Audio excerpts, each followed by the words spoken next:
Con la venia de la presidencia, bienvenido, doctor Arturo Herrera Gutiérrez, secretario de Hacienda y Crédito Público. Agradecemos su presencia y disposición para comparecer ante el Pleno de la Cámara de Diputados para informar sobre el estado que guarda la administración pública dentro de las áreas bajo su responsabilidad. El día de hoy tomo la palabra en esta tribuna para ser portavoz no solo del Grupo Parlamentario de Movimiento Ciudadano donde participo, sino también a nombre de los gobiernos de los estados y particularmente de las y los presidentes municipales de todo el país. Quiero dejar claro, mi participación y mi cuestionamiento serán basados en una visión municipalista. Quiero hablar en defensa de los municipios.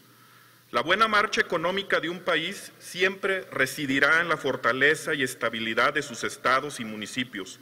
Ahí, en sus territorios, se genera la riqueza que contribuye en gran medida al fortalecimiento de las finanzas nacionales. Del análisis del presupuesto para el año entrante, queda claro que para este gobierno de la Cuarta Transformación, los estados y los municipios no son una prioridad. Siguen recortando los recursos destinados a estos niveles de gobierno. Queda claro también que en la asignación de partidas presupuestales son considerados como última opción. Para decirlo claro y con todas sus letras, los municipios y los estados no son una prioridad. Señor secretario, ¿cómo le vamos a explicar a los municipios que otra vez no hay dinero para impulsar su desarrollo y cubrir sus necesidades? Que ante la peor crisis de seguridad de nuestra historia reciente, eliminamos el Fortasec, con el que dotaban de patrullas, armamento y capacitación a los cuerpos policiales de sus entidades. En el propio informe de gobierno del presidente de la República, estamos en una glosa, hay datos que confirman lo que acabo de afirmar. En el apartado de la Secretaría de Hacienda y Crédito Público, podemos apreciar que la tasa real de incentivos económicos pagados a entidades federativas pasó del 19.6 en el 2017 a 3.7 al cierre del primer semestre del 2020. Esto es, sin duda, un nuevo atropello al pacto fiscal. Es claro que en cada nuevo presupuesto siguen los recortes a las entidades y municipios. Hoy la nueva puñalada en materia presupuestal la pretenden dar con la desaparición de los fideicomisos y de los fondos metropolitanos, instancias en que los municipios y entidades federativas recibían recursos.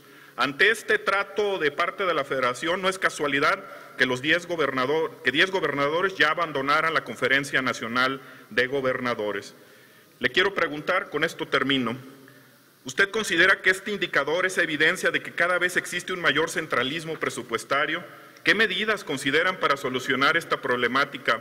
¿Considera oportuno revisar y crear un nuevo sistema nacional de coordinación fiscal en que se respete el federalismo y la equidad presupuestaria? Por sus atentas respuestas, muchas gracias. Gracias, diputado del Toro. Para dar respuesta tiene la palabra el secretario Arturo Herrera Gutiérrez.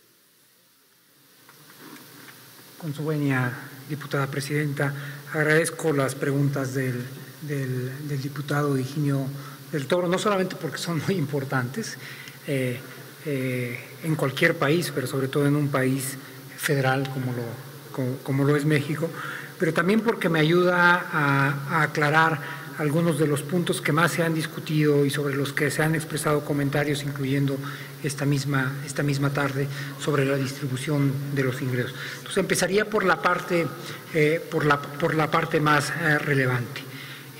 La iniciativa que hemos enviado presenta participaciones federales que en el ramo 28, que van a ser un 6.5% más altas de lo que se estaba esperando ser el cierre del año 2020. Y aquí hay que recordar una cosa: las participaciones federales no se dan a discreción de la Federación, se dan a través de la Ley de Coordinación Fiscal, y en la Ley de Coordinación Fiscal existe una fórmula muy específica que mapea de la recaudación a lo que se distribuye a los estados. De tal forma que aunque pusiéramos cero, tenemos que distribuir lo que aparezca ahí, o aunque pusiéramos el doble, tendremos que distribuir lo que la fórmula dé. En total, por fondos y participaciones, Lo que se va a transferir a los estados, que es alrededor de 1.8 billones de pesos, representa más del 50% de la recaudación federal participable. Y si tomamos el total de los ingresos del país, incluyendo los que vienen por aprovechamientos, petróleo, etcétera, prácticamente un tercio, 1 de cada 3 pesos, va a los gobiernos subsoberanos. Y esto quisiera, si no le importa, aprovechar que es el mismo tema, porque alguno de sus predecesores, cuando fue el posicionamiento, dijo que la recaudación federal participable y los ingresos participables habían venido cayendo. En 1980 eran 1.9%, en el año 2000 eran 2.7%, en el año 2018 eran 3.6% y para el año 2019 ha sido 3.8%. De tal forma que los recursos no solamente han venido cayendo, han venido creciendo de manera importante. Pero eso es únicamente lo que compete a las fórmulas. Nosotros hemos estado trabajando con ellos a través de otros mecanismos.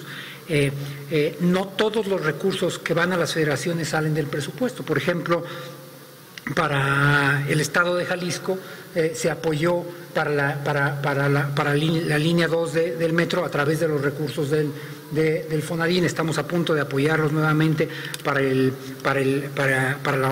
recursos que tienen en el periférico, pero hay operaciones adicionales a través de desdoblamientos y de concesiones. Pero curiosamente, yo diría, hoy el problema más serio que enfrentan las entidades tiene que ver no directamente con los recursos asociados al presupuesto, sino con algunas de las características en las que fue diseñado la Ley de Disciplina Financiera. La Ley de Disciplina Financiera establece que las entidades federativas tienen que pagar 3 meses antes de la salida de su gobierno la totalidad de la deuda de corto plazo. El año que entra da la casualidad de que prácticamente la mitad de los gobiernos estatales, 15 de las 32 entidades federativas, dejan los gobiernos y hay casi 29,000 millones de pesos en deuda de corto plazo. Esa es el elemento más delicado que hay y en el que estamos trabajando con los gobernadores y con los secretarios de Finanzas porque nos urge resolverlo a la brevedad posible. Gracias. Muchas gracias, secretario Herrera. Para hacer uso de su derecho de réplica tiene la palabra el diputado Higinio del Toro Pérez. Nuevamente, con su venia, Presidenta. Agradezco puntualmente, secretario, sus respuestas. Se acostumbra que en la réplica pues traigas preparado algo ya para contestar con base a lo que uno esperaría que respondieran. Y quiero desecharlo para hacer solamente uso de la voz. Y intuía que este tipo de respuestas se podrían dar, y creo que se lo había comentado ya en una reunión de la Comisión de Hacienda.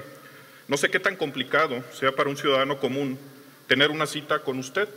Yo le puedo asegurar que sería muy complicado. Sin embargo, los presidentes municipales todos los días se levantan en las mañanas y en los edificios de presidencia y atienden todos los días a cientos, a miles de ciudadanos que van con una respuesta. Son el primer nivel de responsabilidad ante la ciudadanía. Y a ellos son a los que les tenemos que informar que no hay recursos. Aquí le podrán pasar múltiples papelitos, múltiples estadísticas y podríamos decir que la tasa va de crecimiento. La realidad es que desde la llegada de este gobierno federal, los municipios reciben menos recursos. Desaparecieron el ramo 23, han desaparecido los fondos mineros, han desaparecido o quieren desaparecer los fideicomisos y quieren desaparecer Fortasec. Ellos son los que todos los días tienen que atender a los municipios y a los que les tenemos que decir esto. O sea, a ellos poco les importa las estadísticas, los números, el creciente incremento de los probables recursos que hay. Lo que me queda claro, y quiero aprovechar estos últimos minutos, y yo sí entiendo, porque en un asunto de posiciones uno debe de entender que hay cosas bien hechas y hay cosas que no. A mí me queda claro que los municipios deben de recaudar más, coincido con usted. Se acostumbraron a recibir solamente las participaciones y en esa reconversión deberían de ser apoyados. Pero también no puedo entender que desde este gobierno federal no se entienda que hay una gran crisis a nivel municipal. Los municipios se están convirtiendo administradores solamente del recurso predial, que usted lo sabe con números, prácticamente cubren apenas un porcentaje mínimo de los gastos que tienen que hacer. ¿Cómo le hacemos si cada vez les vamos a decir que van a recibir menos recursos? Y todavía más, podrá ser mi posición contra la posición de la Secretaría de Hacienda. Escuchemos qué están diciendo los académicos, los científicos, lo que está diciendo la comentocracia sobre este presupuesto. Creo, y lo digo respetuosamente, secretario, es un presupuesto que le está dando la espalda al país y particularmente se la está dando a los estados y a los municipios. Por su atención, muchas gracias. No olvides suscribirte y seguirnos en nuestras redes sociales. Cámara de Diputados.